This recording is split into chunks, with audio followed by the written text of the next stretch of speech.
तो welcome to my channel. शुक्रगुजार हूँ अपना कीमती वक्त निकाल के मेरी वीडियोस देखने के लिए, पसंद करने के लिए, मेरे साथ इस जर्नी में आज तक जुड़े रहने के लिए, सब्सक्राइब करने के लिए, लाइक करने के लिए, शेयर करने के लिए, हर चीज़ के लिए आपकी बहुत शुक्रगुजार हूँ।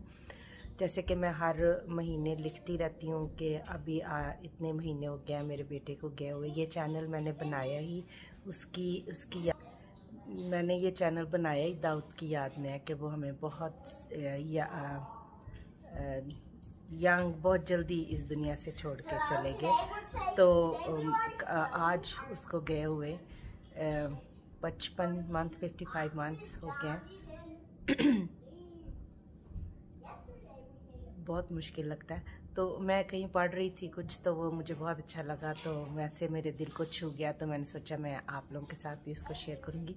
वो कहते हैं, मैंने लिखा हुआ है क्योंकि ये बहुत जज्बाती सा है तो मैं भूल जाती हूँ या पढ़ना मुश्किल। वो कहते हैं कि जब आंसू निकल आते हैं तो उनमें सिर्फ नमक और पानी नहीं होता। जब आंसू किसी के भी जब आंसू निकल आते हैं तो उसमें पानी और सिर्फ पानी और नमक ही नहीं होता, उसमें उनमें माजी की तकलीफ़ें होती हैं, दर्द होता है, दुख होते हैं, अपनों के सितम होते हैं।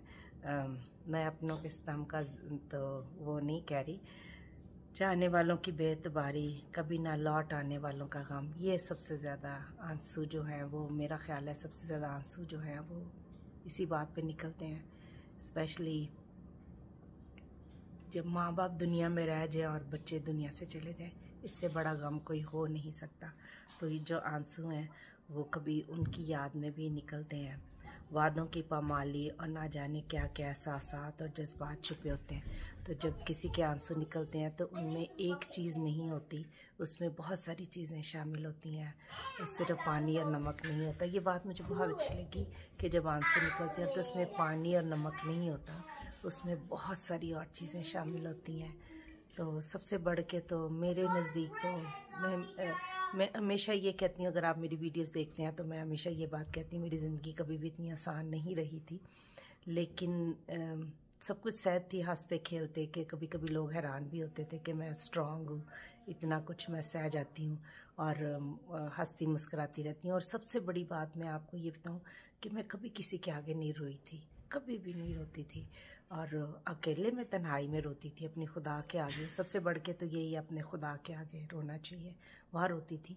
लेकिन अब मैं अपने आप को कंट्रोल नहीं कर पाती, दूसरों के सामने भी रो पड़ती हूँ। बाद में दुख भी होता है क्योंकि हर कोई आपकी तकलीफ़ नहीं समझ सकता, और समझने वाले समझते भी हैं, और मेरे इर्द गिर्द तो बहुत प्यार करने वाले। मैं कहती हूँ कि मैं दाऊद दुनिया से जाते हुए बहुत प्यारे लोगों को मेरे इर्द गिर्द छोड़ गया, जो बहुत ख्याल करते हैं, बहुत प्यार करते हैं, हर चीज़ का हर हर दिन त्यौहार पे याद रखते हैं। तो ये उसी का ही था कि मैं अपनी मामा के लिए, वो बहुत प्यार करने वालों को मेरे इर्द गिर्द छोड़ के गया है, लेकिन उसकी जो कमी है वो कभी पूरी नहीं होती। तो आंसू जो हैं उनमें बहुत सारी और चीज़ें भी शामिल होती हैं। तो जब कोई आपके आगे आंसू बहाए, किसी के आंसू निकल आए आपके सामने, तो उनको समझने की कोशिश कीजिए कि वो सिर्फ पानी और नमक नहीं है, उसमें बहुत सारी और चीज़ें शामिल हैं। अपना बहुत सारा ख्याल रखें, किसी के लिए अच्छा कर सके तो ज़रूर करें। मैं हमेशा कहती हूँ अच्छे बीज बोने की कोशिश करें, अगर किसी ने अच्छा बीज बोया है तो आप उसको पानी तो दे ही सकते हैं। अपना ख्याल रखें। अगर अभी तक आपने मेरा चैनल सब्सक्राइब नहीं किया तो प्लीज़ कर दीजिए, और घंटी का बटन तो ज़रूर दबा दीजिए ताकि मेरी आने वाली वीडियोज़ आपके पास पहुँचती रहें। अपने बेटे की यादों को याद रखना चाहती हूँ, सिर्फ इसलिए ये वीडियोज़ बनाती हूँ। और अपना ख्याल रखें, ऊपर वाला सब करने के बाद मिलते हैं अगले वीडियो में। बाय।